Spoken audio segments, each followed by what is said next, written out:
ഈശ്വറിന്റെ ഏകദേശം 3 മിനിറ്റോളം ആരിഫ് ഹുസൈൻ ഉപയോഗിക്കാവുന്നതാണ്. ഉപയോഗിച്ചിട്ടില്ലെങ്കിൽ അത് രാഹുൽ ഈശ്വറിനെ തന്നെ വിനിയോഗിക്കാവുന്നതാണ്.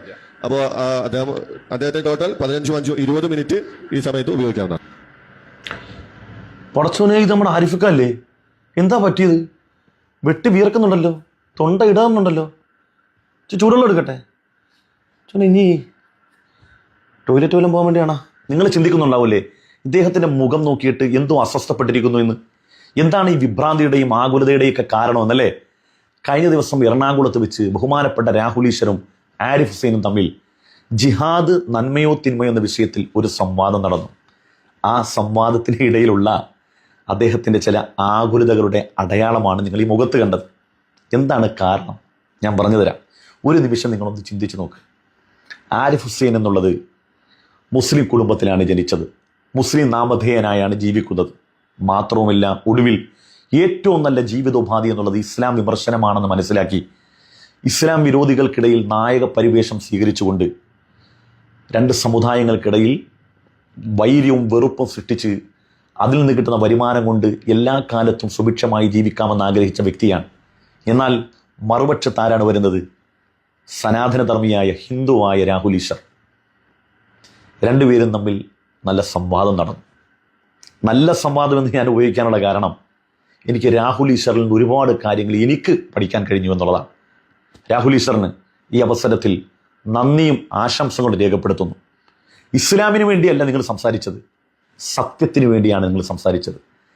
ആ സംസാരം എന്നുള്ളത് കേവലം ChatGPTയിൽ നിന്ന് കിട്ടുന്ന അറിവുകൾ മാത്രമല്ല, പണ്ഡിതന്മാരുമായി ഏറെ സമയം സംസാരിച്ച് ആ ഉത്തരങ്ങളെല്ലാം ശേഖരിച്ചുകൊണ്ട് അദ്ദേഹം ആരിഫ് ഹുസൈനുമായി സംവദിക്കുമ്പോൾ അദ്ദേഹം ഒരു കാര്യത്തെ പ്രസന്റ് ചെയ്യൽ മാത്രമല്ല, മറിച്ച് താൻ മനസ്സിലാക്കിയ ബോധ്യങ്ങൾക്കെതിരെ മറുപക്ഷത്ത് നിൽക്കുന്ന ആൾ പറയുന്നത് കള്ളമാണ് എന്ന കോൺഫിഡൻ്റാണ്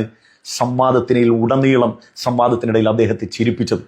അദ്ദേഹത്തിൻ്റെ മുഖത്ത് മന്ദസ്മിതമല്ലാത്ത ഒരു അടയാളവും നിങ്ങൾക്ക് ഒരു ഘട്ടത്തിലും കാണാൻ കഴിയില്ല. കാരണം തങ്ങൾ പറഞ്ഞത് പൂർണ്ണമായി സത്യമാണെന്നും തങ്ങൾ മനസ്സിലാക്കിയത് പൂർണ്ണമായി സത്യമാണെന്നും ആ സത്യത്തിനെതിരെ പച്ച നുണയാണ് ആരിഫ് ഹുസൈൻ പറയുന്നതെന്നും ബഹുമാനപ്പെട്ട രാഹുൽ ഈശ്വറിന് മനസ്സിലായി.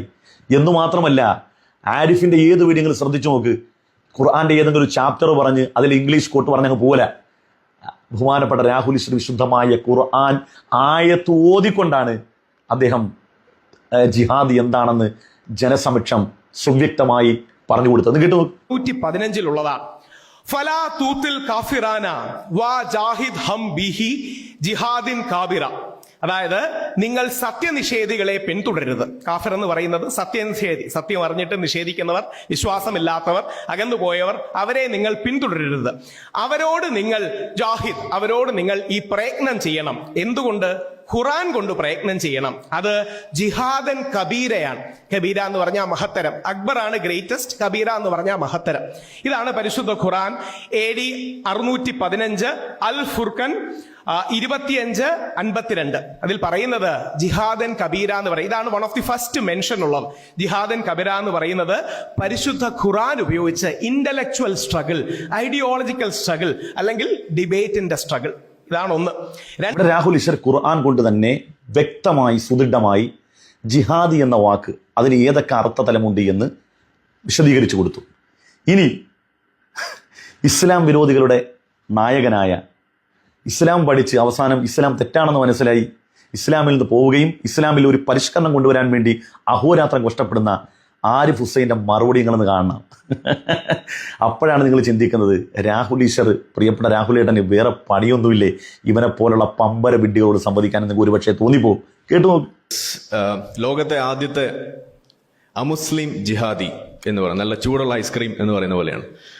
അങ്ങനെയുള്ള ആളും ഗാന്ധിയാണെന്നാണ് പറയുന്നത്. ശരി, വാദത്തിന് നമ്മൾ സമ്മതിച്ചാൽ പോലും ആ ഗാന്ധി നരകത്തിന്റെ ചൂടുള്ള സ്ഥലം എന്നൊന്നും പറഞ്ഞാൽ പോരാ, ഏറ്റവും കൂടുതൽ ചൂട് എവിടെയാണോ നരകത്തിൽ ഉണ്ടാവുക അവിടെ കിടന്ന് പൊരിയും, അൽഫഹമാകും എന്നാണ് എനിക്ക് പറയുന്നത്. നിങ്ങൾ ജിഹാദിനെ വെളുപ്പിച്ചാലും ശരി, നിങ്ങളൊരു വെറും കാഫിറാണ്. കലിമ അറിയില്ല എന്നുണ്ടെങ്കിൽ കാശ്മീരിൽ കറങ്ങി നടന്നാൽ ചിലപ്പോൾ ഓട്ടയാവും, അരിപ്പയാകും എന്ന് കൂടിയാണ് എനിക്ക് പറയാനുള്ളത്. എന്ത് പറഞ്ഞാലും ശരി, മുഖ്യമന്ത്രി രാജിവെക്കണം. ജിഹാദ് എന്ന് പറഞ്ഞാൽ മനുഷ്യരെ കൊല്ലലാണ്. മുഖ്യമന്ത്രി രാജിവെച്ചേ പറ്റൂ. ജിഹാദ് എന്ന് പറഞ്ഞാൽ മനുഷ്യരെ കൊല്ലലാണ്, കാഫറിനെ കൊല്ലലാണ്. ഈ ഒരു ചെറിയ ക്ലിപ്പ് കണ്ടപ്പോൾ തന്നെ നിങ്ങൾക്ക് ചിരി വന്നതാണോ അല്ലേ? എന്നാൽ ഇത് 2 മണിക്കൂറോളമുള്ള ഈ സംവാദം മുഴുവനും കണ്ട എൻ്റെ അവസ്ഥ എന്തായിരിക്കും? ഞാൻ എത്ര ചിരിച്ചിട്ടുണ്ടാവും? നിങ്ങളത് ചിന്തിച്ചു നോക്കിയേ. രാഹുൽ ഈശ്വർ എന്ന സനാതനധർമ്മി വിശുദ്ധമായ ഖുർആൻ എടുത്തുകൊണ്ട് ഇസ്ലാമിലെ ജിഹാദിൽ ഏറ്റവും വലുത്, ഏറ്റവും മഹത്തരമായത് ആശയ സംവാദമാണ്, സെൽഫ് കൺട്രോൾ ആണെന്നൊക്കെ ഖുർആൻ വെച്ച് ഇസ്ലാം മതത്തിൽ ജനിച്ച ഒരുത്തിന് വിശദീകരിച്ചു കൊടുക്കുമ്പോൾ അവൻ്റെ മറുപടി നിങ്ങൾ കണ്ടത്, ഗാന്ധിജി സ്വർഗത്തിൽ പോവോ, ഗാന്ധിജി നരകത്തിൽ അൽഫാമാകൂ, കാശ്മീരിൽ പോകുമ്പോൾ കെലിമ അറിയണം. ഇതാണ് അതിൻ്റെ മറുപടി. ഒരു സംവാദത്തിൻ്റെ അവസ്ഥയാണ്. ഞാൻ പറഞ്ഞത് ഇത്രയേ ഉള്ളൂ, ഇവൻ്റെയൊക്കെ നിലവാരം ഇത്രയേ ഉള്ളൂ. നമ്മളാരും ഇവനോട്ട് സംവദിക്കാൻ പോകാത്ത എന്തുകൊണ്ടാണെന്നറിയോ? ഇവൻ്റെ ഈ അവസ്ഥയിൽ രാഹുൽ ഈശ്വറിനെ പോലുള്ള ആളുകൾ മറുപടി പറഞ്ഞാൽ അത് കറക്റ്റാവും. നമ്മളൊക്കെ ചിലപ്പോൾ ഒരു പക്ഷേ ചില ഘട്ടത്തിൽ പ്രൊവോക്കിൽ വീണു പോകും. കാരണം പച്ച കള്ളമല്ലേ ഈ പറയുന്നത്, പച്ച നുണ. മനുഷ്യൻ്റെ മുഖത്ത് നോക്കി പരിഹാസ രൂപേണ പച്ച നുണ പറയുക. ഒരിക്കലും ഇദ്ദേഹമാണ് പറഞ്ഞത് ഇന്റർനെറ്റിന്റെ വരവോടുകൂടി ഇസ്ലാം തകർന്ന് തരിപ്പണാവുന്ന. ഇപ്പം രാഹുൽ ഈശ്വർ ഈ വിഷയത്തിൽ സമ്മതിക്കാൻ വേണ്ടി ഏറ്റവും കൂടുതൽ ആശയങ്ങൾ, തെളിവുകൾ അദ്ദേഹം എടുത്തിവിടുന്ന ChatGPT, ഗൂഗിളിൽ നിന്നാണ്. അപ്പൊ ഇന്റർനെറ്റിന്റെ വരവോടുകൂടി ആരുടെ കഥയാണ് കഴിഞ്ഞത്? സാക്ഷാൽ ആരിഫ് ഹുസൈന്റെ കഥയാണ് കഴിഞ്ഞത്. ഇനി ബാക്കി കൂടി ബഹുമാനപ്പെട്ട രാഹുൽ ഏട്ടൻ വിശദീകരിച്ചു കേട്ടോ. ഖുറാനിലും ഹദീദുകളിലും ഇസ്ലാമിക് കമന്ററിയിലും എല്ലാം നമുക്ക് കാണാൻ കഴിയും. ഇനി ഇതിലെ പ്രധാനപ്പെട്ട രണ്ടു മൂന്ന് കാര്യങ്ങൾ, ജിഹാദിന്റെ ഈ വയലൻസ് ഉണ്ടെന്ന് പറയുന്നവരുടെ കോണ്ടെക്സ്റ്റിന് വേണ്ടി 68, 69, 22, 39, 22, 40 അത് പറയുന്നു. ഇങ്ങോട്ട് സമരം ചെയ്യുന്ന കൂട്ടർക്ക് അവർ ആക്രമിക്കപ്പെട്ടിരിക്കുന്നത് കൊണ്ട് അങ്ങോട്ടും യുദ്ധം ചെയ്തു കൊള്ളുവാൻ അനുവാദം നൽകിയിരിക്കും. നിങ്ങളെ ആക്രമിക്കുമ്പോൾ നിങ്ങൾക്ക് തിരിച്ചാക്രമിക്കാൻ നമ്മൾ അനുവാദം നൽകിയിരിക്കും.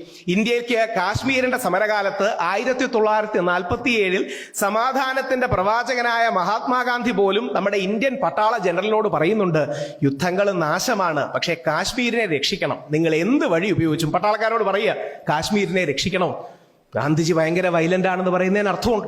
നമ്മൾ ആക്രമിക്കപ്പെടുകയാണ്, ആ ആക്രമണത്തിന് പകരമായി നമുക്ക് തിരിച്ച് പ്രതിരോധം ചെയ്യാം. അടുത്തത്, മതവിഷയങ്ങളിൽ നിങ്ങളോട്, ആത്മീയ വിഷയങ്ങളിൽ നിങ്ങളോട്, അല്ലെങ്കിൽ സ്പിരിച്വൽ വിഷയങ്ങളിൽ നിങ്ങളോട് യുദ്ധം ചെയ്യുകയാകട്ടെ, നിങ്ങളുടെ വാസസ്ഥലങ്ങളിൽ നിന്ന് നിങ്ങളെ പുറത്താക്കുകയാകട്ടെ, ചെയ്തിട്ടില്ലാത്തവരെ പറ്റി അള്ളാഹു നിങ്ങളോട് വിരോധിക്കുന്നില്ല. അതായത് നിങ്ങളോട് യുദ്ധം ചെയ്യുകയും അല്ലെങ്കിൽ നിങ്ങളെ വാസസ്ഥലത്ത് നിന്ന് പുറത്താക്കുകയും അത്തരത്തിലുള്ളവരോട് നിങ്ങൾ പ്രതിരോധിക്കണം. നിശ്ചയമായും നീതിമുറ, ഇതിൽ ജസ്റ്റിസ് ആണ് പ്രധാനം. ജിഹാദ് ജസ്റ്റിസിന് വേണ്ടി ചെയ്യുന്നതാണ്. ഇനി അടുത്തത്, അതിലും രസകരമായൊരു വരിയുണ്ട്. സമയം ഒരുപാടില്ലാത്തതുകൊണ്ട് ഒരുപാട് ടെക്സ്റ്റുകൾ എടുത്തിട്ടുണ്ട്. ആ ദൈവത്തിന്റെ നാമത്തിൽ, നിങ്ങൾ ദൈവത്തിന്റെ നാമത്തിൽ നിങ്ങളെ അങ്ങനെ മാറുന്നവരോട് നിങ്ങൾ പ്രതിരോധിച്ചില്ലെങ്കിൽ അവർ ഈ വിശ്വാസത്തിന്റെ സ്ഥലങ്ങളെല്ലാം ഇല്ലാതാക്കും. അതിൽ ജൂതന്മാരുടെ സിനഗോഗുകളും ക്രിസ്ത്യാനികളുടെ പള്ളികളും അടക്കം മെൻഷൻ ചെയ്യുന്നു. അപ്പോ പ്രതിരോധത്തിന് വേണ്ടി ആൾക്കാർ ആക്രമിക്കാൻ വരുമ്പോൾ ആൾക്കാരുടെ സ്വയരക്ഷയ്ക്ക് വേണ്ടി നിങ്ങൾക്ക് ഡിഫെൻസീവായി ചെയ്യാം, ചില സ്ഥലങ്ങളിൽ ഒഫെൻസീവായി ചെയ്യാം, നാക്കുകൊണ്ട് ചെയ്യാം, ബ്രെയിൻ കൊണ്ട് ചെയ്യാം, എഴുത്തുകൊണ്ട് ചെയ്യാം, സംസാരം കൊണ്ട് ചെയ്യാം. എത്ര ക്ലാസ് നമുക്കിതിലൊന്നും പറയാനില്ല, പ്രത്യേകിച്ച് പണിയൊന്നുമില്ല. നമ്മളിങ്ങനെ കയ്യും കെട്ടി ഇങ്ങനെ നോക്കിയിരുന്നാൽ മതി. പറയേണ്ടവർ പറയും. ഇവിടെ രാഹുൽ ഏട്ടൻ ഇസ്ലാമിന് വേണ്ടിയല്ല ശബ്ദിച്ചത്, സത്യത്തിന് വേണ്ടിയാണ് ശബ്ദിച്ചത്. ജിഹാദ് എന്ന് പറഞ്ഞാൽ എന്താണ്? എല്ലാ മതത്തിലും നിങ്ങൾ നോക്കിയാൽ ജിഹാദ് എന്നതിൻ്റെ അർത്ഥതലങ്ങൾ കാണാൻ കഴിയും. കുരുക്ഷേത്ര യുദ്ധം ധർമ്മത്തെ സംസ്ഥാപിക്കാൻ വേണ്ടിയുള്ള യുദ്ധമായിരുന്നു. നമ്മൾ ഇന്ത്യൻ സ്വാതന്ത്ര്യ സമരം പൊളിറ്റിക്കൽ ജിഹാദാണ്. സത്യം ഇന്ത്യയാണ്, ബ്രിട്ടീഷ് എന്നുള്ളത് നുണയാണ്. സത്യമാകുന്ന ഇന്ത്യയെ നിലനിർത്താൻ വേണ്ടി ബ്രിട്ടീഷിനെതിരെ പോരാട്ടമാണ് പൊളിറ്റിക്കൽ ജിഹാദ്. ഇങ്ങനെ എല്ലാ തരത്തിലും സത്യത്തെ നിലനിർത്താൻ വേണ്ടിയുള്ള പ്രയത്നമാണ് ജിഹാദി എന്ന് അദ്ദേഹം സുവ്യക്തം സുദൃഢമായി സമൂഹത്തിൻ്റെ മുമ്പിൽ പ്രസന്റ് ചെയ്തു എന്നുള്ളതാണ്. അതാണെങ്കിൽ വളരെ സന്തോഷവാനായി മന്ദസ്മിതം തൂക്കിക്കൊണ്ട് ഒരു പ്രൊവോക്കിലും വീഴാതെ വളരെ മാന്യമായി സംവദിച്ചു. മറുപക്ഷത്ത് നിങ്ങൾ ആ വീഡിയോ ഇതിൻ്റെ കമൻറ്റ് ബോക്സിലിടും, അതിൻ്റെ ലിങ്ക് നിങ്ങളൊന്ന് കണ്ടു നോക്കൂ. ഒരുത്തൻ കിടന്ന് മെഴുകുന്നത് ഇത്രയേ ഉള്ളൂ, വളരെ സിമ്പിളാണ്. അള്ളാഹുവിൻ്റെ ഓരോരോ കുതിരത്ത് നമ്മളൊന്ന് ചിന്തിച്ചു നോക്കിയേ. നമ്മൾ മറുപടി പറയാതെ അള്ളാഹു തആല ആ മറുപടി പറയാൻ ആരെയാണ് കൊണ്ടുവരുന്നത്? ഇസ്ലാമിന് സമൂഹത്തിന് മുമ്പിൽ തെറ്റിദ്ധരിപ്പിക്കുമ്പോൾ, വിശുദ്ധമായി ഖുർആനെ തെറ്റിദ്ധരിപ്പിക്കുമ്പോൾ, ഏത് സമൂഹമാണോ ഏറ്റവും അധികം തെറ്റിദ്ധരിക്കപ്പെടുന്നത് ആ സമൂഹത്തിൽ നിന്നൊരു പ്രതിനിധിയെ കൊണ്ടുവന്ന് അള്ളാഹുവിൻ്റെ കലാമ് പാരായണം ചെയ്ത് അതിൻ്റെ ആശയങ്ങൾ ഇതാണ് അതിൻ്റെ സത്യാവസ്ഥ എന്ന് പടച്ചവൻ തെളിയിക്കുകയാണ്. സുബ്ഹാനല്ലാഹ്, സുബ്ഹാനല്ലാഹ്, സുബ്ഹാനല്ലാഹ്.